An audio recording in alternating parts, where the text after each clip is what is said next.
Answer करते हैं कि नहीं देखते हैं। तो जो पहले से जानते हैं तो वो भी कर सकते हैं।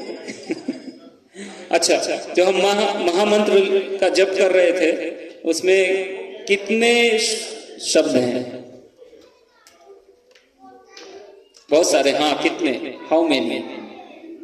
10, 15, 20, 16, 100? ताली बजाइए। बहुत सारे, इन्होंने बहुत बढ़ा के बता दिया। यस, कितने थे हैं उसमें? बहुत अच्छा बताया आपने, थैंक यू। 16 correct answer. तो आपको कुछ गिफ्ट दे, ताली बजा दीजिए। थोड़ा एक दो बुक्स और दे दीजिए, little interaction quizzing. Okay, next question देखते हैं कितना ज्यादा संख्या बताता है। भगवत गीता में कितने श्लोक हैं? 10, 100?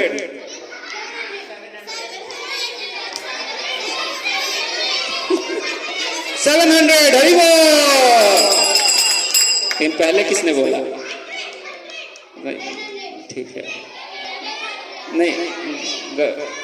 अब नेक्स्ट आपको हाथ उठा के बोलना है। अगर हाथ उठा के नहीं बोलेंगे तो पता नहीं चल पाया, अब गिफ्ट में नहीं दे पाया, सॉरी। तो आप हाथ उठा के और पहले बोल देंगे तो फिर ओके।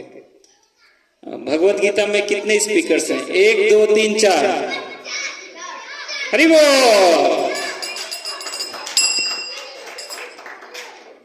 Okay, very good. और भी बुक्स चाहिए थोड़े? Yes, okay. अब एक और क्वेश्चन।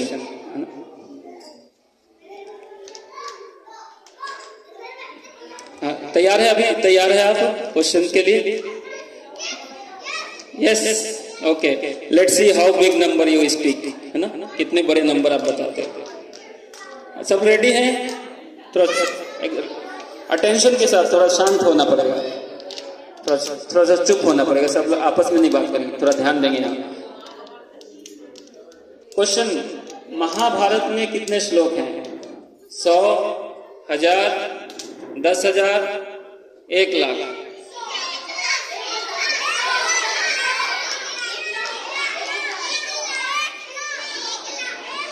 बड़ों में कोई नहीं बोल रहा। 100, 1,00,000, 1,000, 10,000? 10,000? Wrong answer.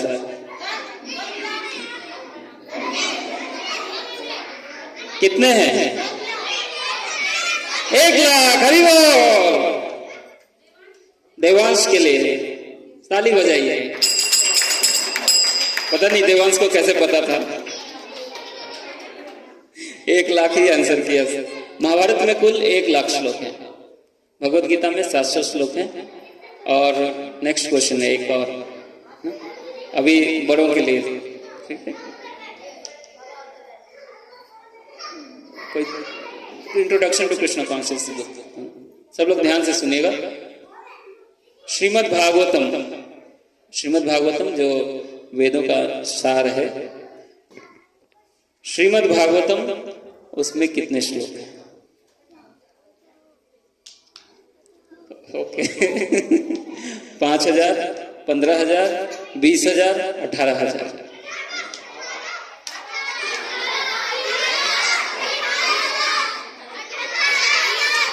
कैसे पता इतने सब बच्चों को? कैसे पता है?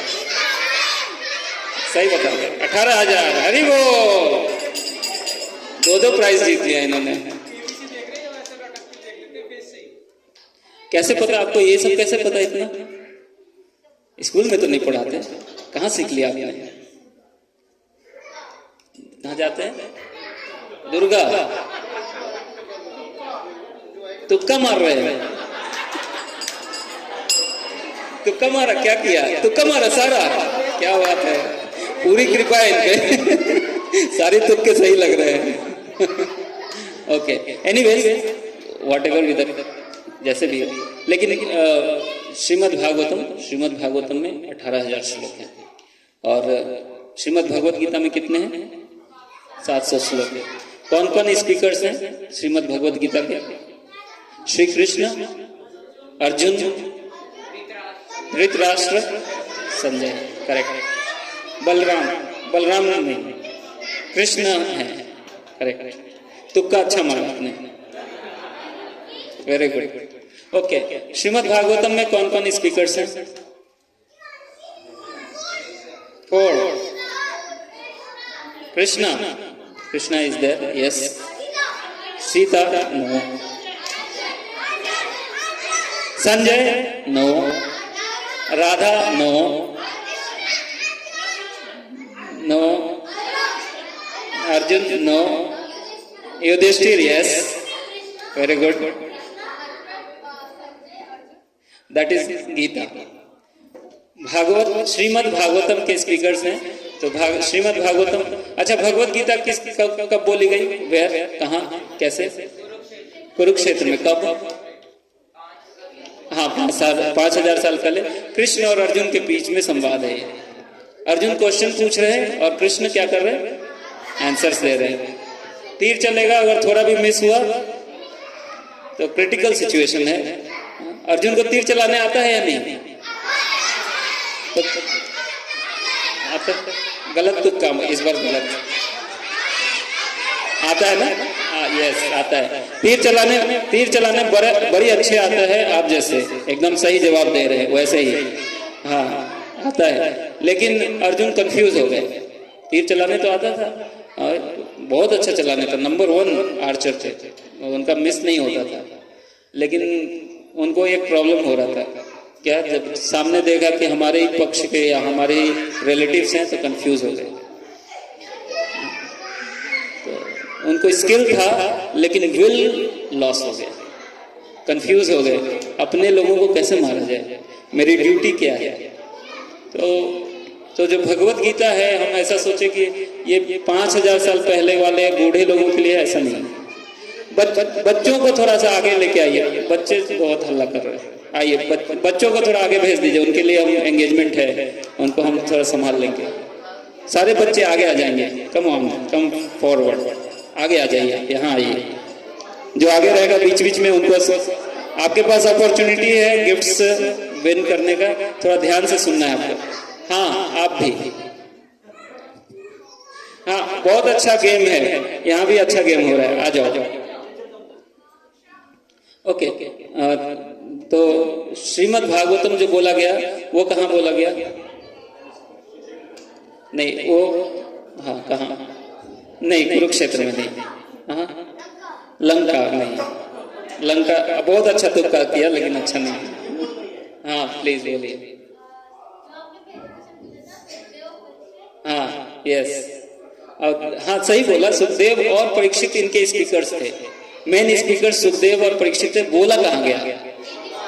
नैमिषारण्य में, वहां भी बोला गया। ऐसे सही है एक तरह से, करेक्ट। कैसे पता आप लोग को? इतना आश्चर्य हो रहा है मुझे। What nice, thank you. हाँ, शुक्रताल, अरे वो थोड़ा सा कुछ, थैंक यू। तो ये महाराज परीक्षित को एक शाप लगा था। महाराज परीक्षित को शाप दिया गया कि 7 दिन में आपकी मृत्यु हो जाएगी। तो 7 दिन में उन्होंने सोचा कि बेस्ट क्या एक्टिविटी की जाए मनुष्य, एक मनुष्य के लिए अंतिम 7 दिन है, क्या करना चाहिए? तो इसके लिए सुखदेव गोस्वामी आए। जैसे हम लोग बैठ गए ना इस तरह से, तो उधर से ही वो जो गेट है, गेट में से एंटर किए। 16 साल के बच्चे थे, सारे जितने लोग थे सभी खड़े हो गए, क्योंकि सभी समझे कि ये बेस्ट एनलाइटेंड पर्सन है, सबसे ज्यादा नॉलेज। उनके पिताजी भी खड़े हो गए, हालांकि उन्होंने पिताजी से ही श्रीमद् भागवतम सुना था, लेकिन फिर भी उसके रियलाइजेशन में Sukhdev Goswami was the best. उनको सबसे अच्छे से पता था भगवान के नॉलेज, और उसको डिलीवर करने की जो शक्ति थी उनके पास सबसे ज्यादा था। तो इसलिए सुखदेव गोस्वामी को परीक्षित महाराज ने इनवाइट किया, और सभा में और भी बहुत सारे लोग थे, बहुत सारे ऋषि मुनि इकट्ठे हुए थे सुनने के लिए कि अंतिम में अगर 7 दिन बचे हैं तो क्या करना चाहिए। तो 7 दिन कथा चली। सुखदेव गोस्वामी ने भगवान से संबंधित उन्होंने प्रश्न पूछा कि धर्म का क्या होगा, अभी भगवान कृष्ण चले गए तो धर्म का क्या होगा, कहाँ गया धर्म? तो उसका उत्तर दिया कि धर्म श्रीमद् भागवतम में एंटर कर चुका है। श्रीमद् भागवतम ही धर्म है, उसके सारे बातें धर्म है।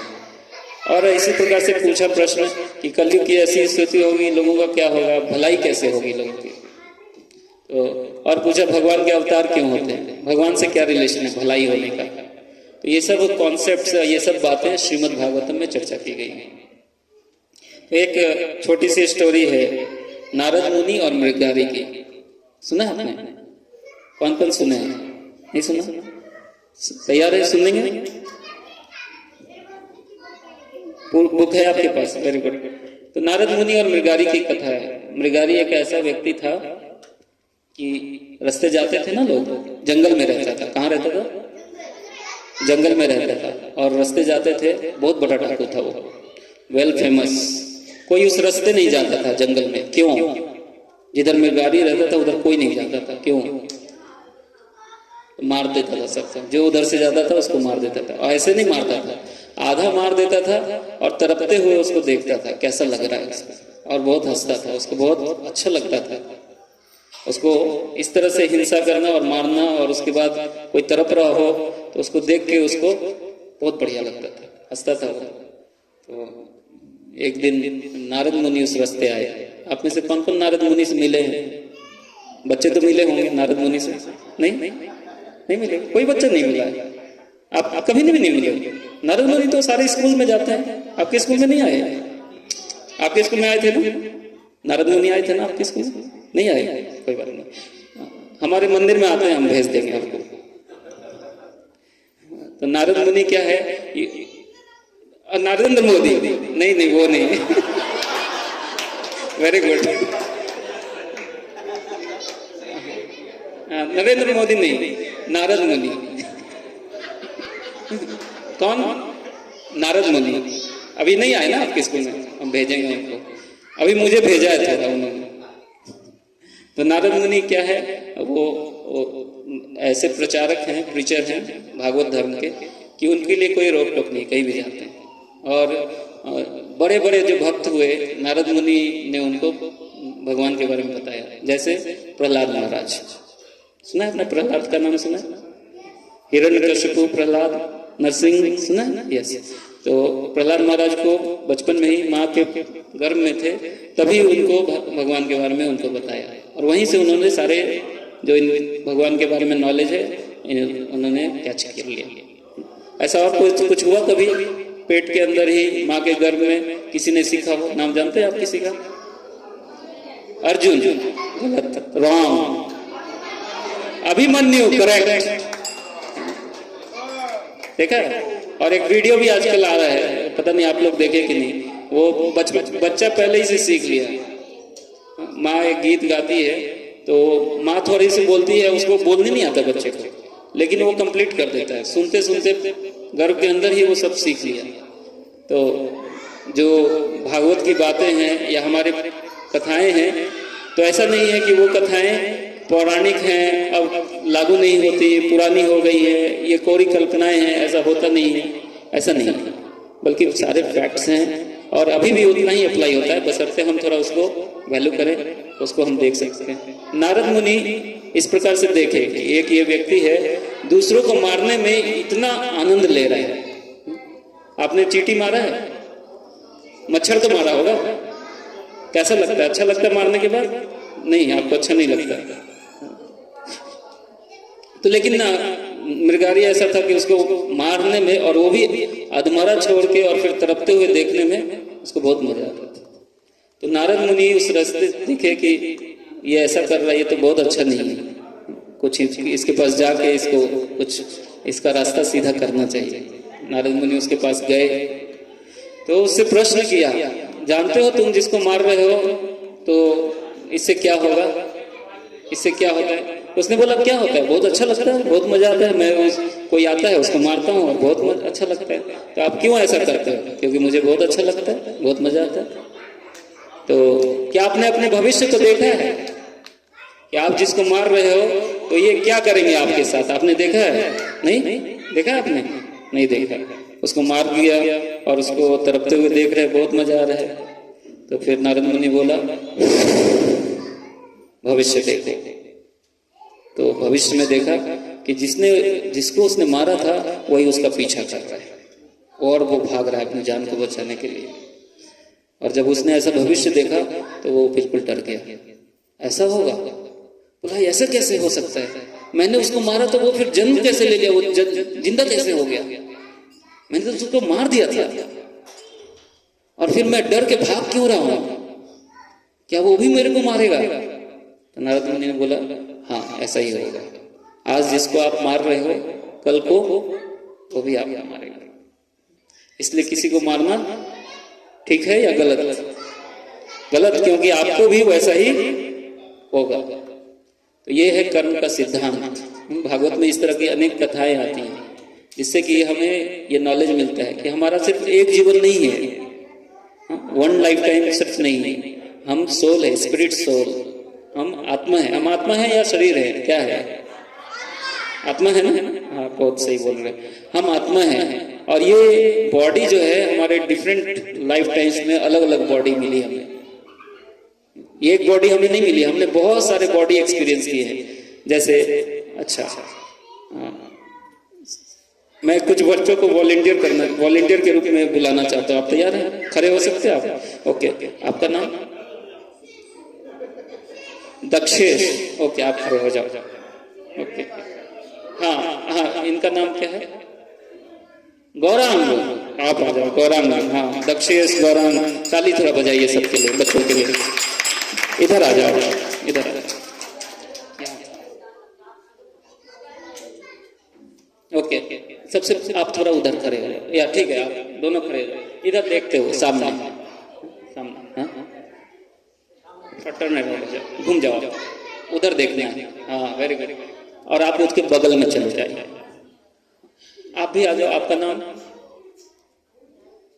हाँ, इनको यहाँ थोड़ा सा बुलाइए, छोटी को बुलाइए। हाँ, यहाँ थोड़ी खड़ी हो जाओ। ओके, तो आप देखिए ऐसे हम भी थे, कभी थे या नहीं थे? उतने छोटे थे, अगर वो पिक्चर हमें दिखाया जाए, अगर वो पिक्चर हम देखा जाए, हमें दिखाया जाए, तो हम क्या बोलेंगे? ये हम थे या नहीं? हम फील करते ना कि हम थे या हम हैं, यही थे, या फोटो दिखा दे। अच्छा, उससे थोड़े बड़े हो गए तब भी हम फील करते हम वही थे, या कुछ हमने एक्टिविटी की हो तो रिलेट कर पाएंगे हम वही थे, हमने ये सब किया है। और ये इतने बड़े हो गए तब भी आप भी इतने छोटे थे, तो याद है आपको? याद है, देखिए इनको भी याद है। तो और थोड़े हम बड़े हो गए तो हम फील करते हैं। लेकिन अभी पूछा जाए वो वाला आपका फोटो असली है कि ये है कि ये है कि ये है, क्या बोलेंगे?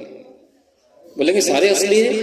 तो ये कहाँ गए? हमारे सबके लाइफ में तो थे ना, मेरे भी लाइफ में थे, ये सब कहाँ गए? गॉन, समय के साथ चले गए ना। लेकिन हम वो थे कि ये थे कि ये हैं कि ये हैं, अब आप बताइए। सब है, लेकिन हम तो बोलते ये है, हम वो नहीं है भाई। अब हम बच्चे नहीं रहे ना। बैठ जाइए, सब लोग ताली बजाइए इनके लिए। Thank you, thank you very much. बैठिए, बहुत अच्छे, आप अच्छे से बड़े हो जाओ। आओ बैठो, आप भी बैठो, या इधर बैठना तो बैठ जाओ। तो ये हमारे डिफरेंट बॉडीज हुए इसी लाइफ में, और चेंज होता रहा, और ये चेंज हो भी रहा है अभी भी। हम इससे डिफरेंट हैं, ये हमारे एक्सपीरियंसेस हैं डिफरेंट बॉडीज में, हम नहीं है ये। केयरफुली इसको थोड़ा समझने की बात है कि इसको हम समझ सकते हैं। ओके, अर्जुन इधर आएंगे। Arjun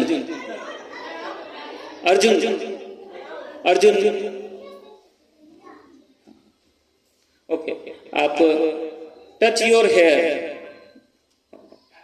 touch your leg, okay, touch your nose, touch your heart,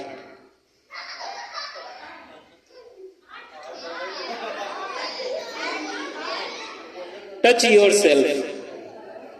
अच्छा, अपने आप को छुओ आप। ओके, अच्छा, टच योर सेल्फ, आप कहाँ छुएंगे? यस, तो भगवान भगवत गीता में कहते हैं इधर हम रहते हैं, आत्मा कहाँ रहती है? हृदय के क्षेत्र में। हाँ? लेकिन हम ये शरीर में, हम इधर रहते हैं ये शरीर हमारा है। हम कभी नहीं बोलते मैं शरीर, बोलते कभी क्या? कभी भी हम बोलते तो क्या बोलते? मेरा शरीर। ये नहीं बोलते मैं गाड़ी, क्या बोलते हम? मेरी गाड़ी।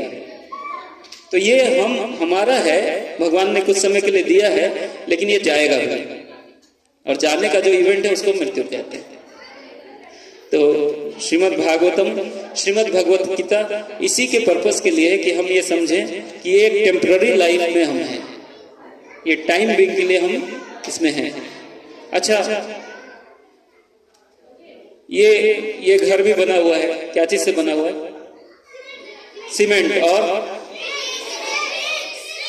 ब्रिक्स और आयरन रॉड्स और glasses, correct, would, correct, and what else? लकड़ी, यस, करेक्ट। तो ये सब इन चीजों से बना हुआ है। ये क्या है? मैटर कहते हैं इसको। What is this? मैटर। और मंदिर भी इन्हीं चीजों से बना होता है। क्या बना? सब सेम मटेरियल यूज होते हैं ना, मैटर का यूज। घर में और मंदिर में क्या अंतर है? हाँ, आप उधर पूजा के लिए जाते हो, लेकिन और भी कुछ अंतर है। पूजा के लिए, प्रे करने के लिए आप जाते हो, करेक्ट।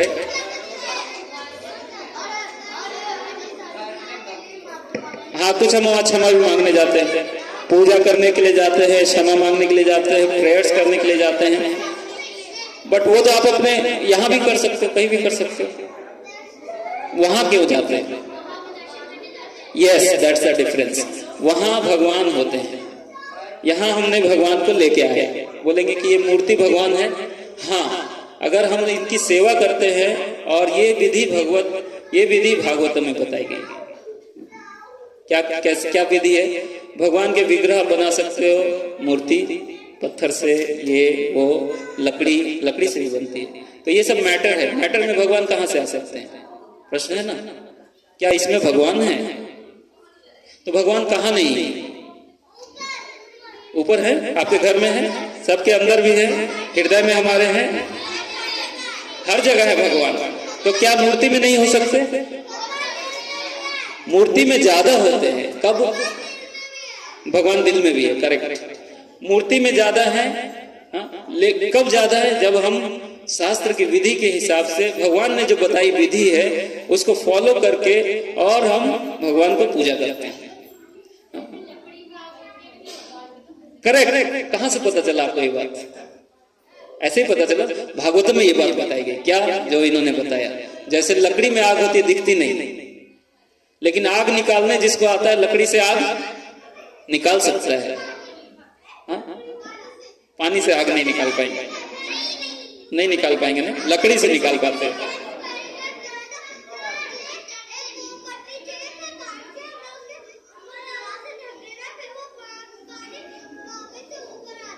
करेक्ट, आपने बहुत अच्छा एक्सपेरिमेंट किया मोमबत्ती के साथ। और लेकिन पॉइंट समझिएगा, लकड़ी से वो निकाल सकता है आग जिसको आग निकालने आता है। प्रोसेस पता होना चाहिए कि लकड़ी को कैसे कंबाइन किया जाए तो आग निकलेगी। इसी तरह से सब चीज मटेरियल है, लेकिन ये मटेरियल प्रोवाइड किसने किया? भगवान ने ही तो बनाया, भगवान ने ही तो ये सारे मटेरियल दिए, और उस मटेरियल के भीतर भी भगवान हैं। और भगवान ने भी हमें बनाया और सब कुछ बनाया है। धरती बनाया, आकाश बनाया, हर चीज बनाया। कुछ लोग भगवान को मानते नहीं। यस, और उनसे पूछा जाए आप भगवान को नहीं मानते तो आप किसको मानते हैं? बोलेंगे अपने आप को मानते हैं। फिर अपने आप को मानते हैं तो आप उसके आगे आपको किसने बनाया? उसको तो मानते होंगे। तो चलो अपने पापा को मानते हैं, मम्मी को मानते हैं। अच्छा, पापा के पापा भी तो होंगे, और उनके भी तो पापा होंगे, तो कोई तो एक अल्टीमेट पापा होंगे। वो अल्टीमेट पापा का नाम क्या है? Correct, ultimate. अब उन तक पहुंचने के लिए उन्होंने मेथड्स बनाए हैं। हम सामान्यतः भगवान को नहीं देख सकते।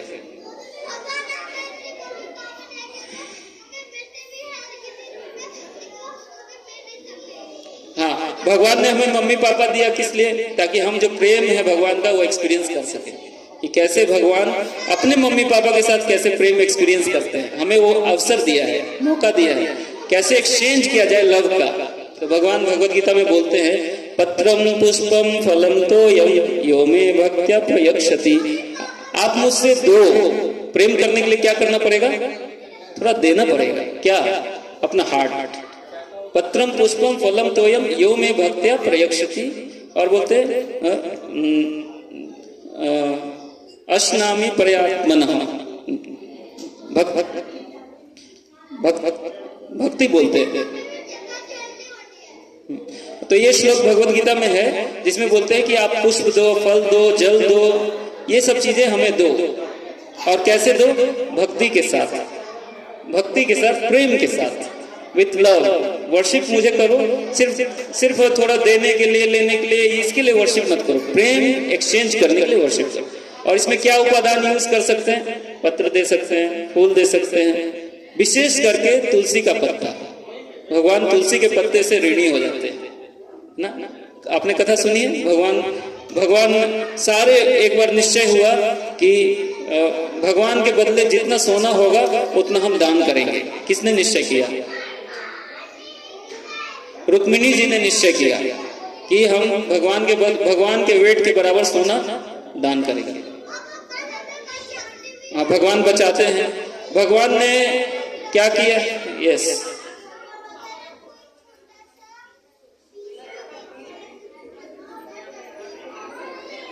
हाँ, भगवान को अगर हम कुछ भी देते हैं तो भगवान उसको स्वीकार करते हैं।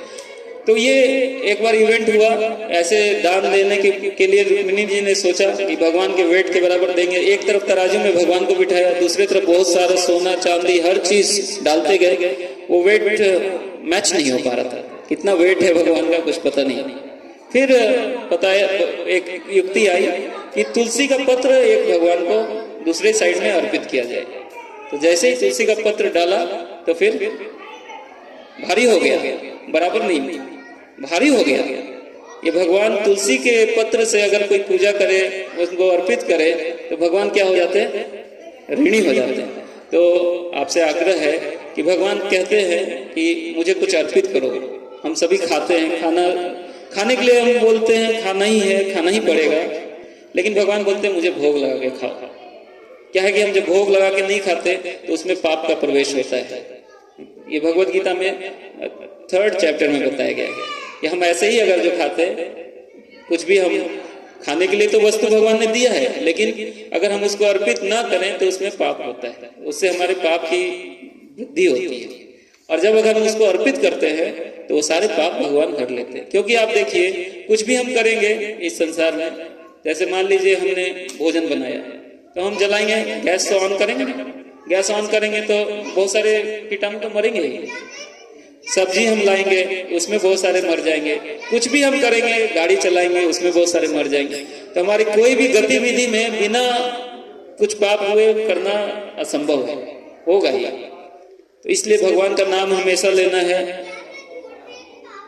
झूठ भी एक पाप है, झूठ बोलना अच्छा नहीं। तो पाप ये करने की गतिविधि जो है, उसके लिए भगवान ने ये विधि दी है कि हम भोग लगा के खाएं। घर में तुलसी, आप में से किनके यहाँ तुलसी जी हैं? तो तुलसी जी की थोड़ी पूजा करें, थोड़ी आरती करें। बुक है हमारे पास, आप उसको लीजिएगा। कैसे इन विधियों का पालन करें? बहुत सिंपल है, लेकिन थोड़ा थोड़ा ऐड करना है हमारे लाइफ स्टाइल में। सब कुछ है, ऑलरेडी हम कर रहे हैं, व्यवस्था है अच्छी है, भगवान की कृपा से अच्छा घर है, सारी व्यवस्था भगवान ने दी है, हमें अच्छा रहने का, खाने का सारा व्यवस्था किया। हम थोड़ा इसको ऐड करें तो हमारे भगवत धाम जाने का रास्ता क्लियर होगा। बहुत ज्यादा मुश्किल काम नहीं है। थोड़ा थोड़ा हम हर चीज को मोल्ड करना है। खाते हम तो थोड़ा भोग लगाना है, जाते हम कहाँ जाना चाहिए? फिर थोड़ा मंदिर जाना है। और हम नाचते हैं तो कहाँ थोड़ा नाचना चाहिए? कीर्तन में। डिस्को में तो नाच लेते हैं और नाच के हम बहुत संतुष्ट नहीं होते, लेकिन कीर्तन में हम जब नाचते हैं तो हम बहुत ज्यादा संतुष्ट होते हैं, क्योंकि भगवान प्रसन्न होते हैं उससे, है ना। तो हम नाचना भी है, खाना भी है, घूमना भी है। घूमना है तो कहाँ जाना चाहिए?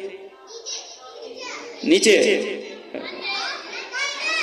हाँ, अनेक तीर्थ स्थान है और इतने अच्छे अच्छे जगह है, इतने एडवेंचरस हैं, तो वो सारे तीर्थ स्थान जाना चाहिए। ये सेवा है भगवान की, ये नेचुरल एंजॉयमेंट है, आत्मा का एंजॉयमेंट है। उसमें नेचुरली सब कुछ हो जाता है। हम जाते हैं, घूमते हैं, खाते हैं, पीते हैं। भक्तों के संग जाना चाहिए, तो क्या करते भक्त लोग, इस भगवान का स्मरण कराते रहेंगे, खुद भी स्मरण करेंगे, कीर्तन करेंगे, भजन करेंगे, चर्चा करेंगे, तो हमें स्मरण होता रहेगा। तो अलग से करना बहुत मुश्किल है, लेकिन अगर ये संगति बन जाए तो इट्स इजी। जैसे अभी संकीर्तन हुआ तो भगवान का नाम, चलो हम पूरे फोकस से नहीं ले रहे थे, आपस में बातचीत भी कर रहे थे और भी दूसरा ध्यान भी था, लेकिन कुछ तो हुआ। हमें पूरा तो हम फुल एंगेज करना चाहे अपने माइंड को, फुल फोकस करना चाहे, नहीं हो पाएगा। लेकिन जब हम ऐसा थोड़ा थोड़ा थोड़ा थोड़ा ऐड करें तो एक टाइम आएगा माइंड हमारा पूरी तरह से भगवान में लगेगा। यस, करते हैं आप कीर्तन? ओके, आपको अवसर देंगे अभी।